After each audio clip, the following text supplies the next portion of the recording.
ஒரு 2 வருஷத்துக்கு முன்னாடி நான் ஒரு ஃபேமிலியோட வந்திருந்தேன். நான் தான் டிரைவ் பண்ணிட்டு வந்தேன். அந்த ஃபேமிலி உள்ள போகும்போது என்னை கோவிலுக்குள்ள கூப்பிட்டாங்க. வாங்க திருச்செந்தூர் ஆண்டவர் ரொம்ப சக்தி வாய்ந்தவர் அப்படின்னு சொல்லிட்டு.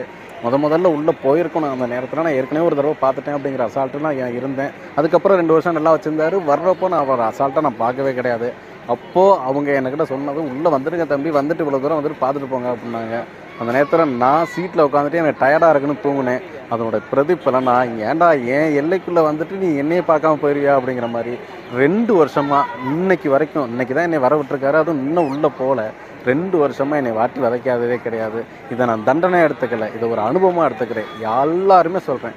திருச்செந்தூர் ஆண்டவர பார்க்க வந்தீங்க அப்படின்னா, தயவு செஞ்சு வெளியில நின்னுட்டு இங்கேருந்து கையெடுத்து கும்பிட்டுட்டு போறதோட இல்லாம, உள்ளுக்குள்ள போய் ஆண்டவா உன் சன்னதிக்குள்ள நான் வந்துட்டேன். தயவு செஞ்சு சொல்றேன், என் குடும்பம் நல்லா இருக்கணும். நான் நல்லா இருக்கணும். என்னை சுத்தி உள்ளவங்க எல்லாருமே நல்லா இருக்கணும் அப்படின்னு சொல்லி, அவர்ட்ட ஆசீர்வாதம் வாங்கிட்டு, மண்டியிட்டு கும்பிட்டுட்டு அந்த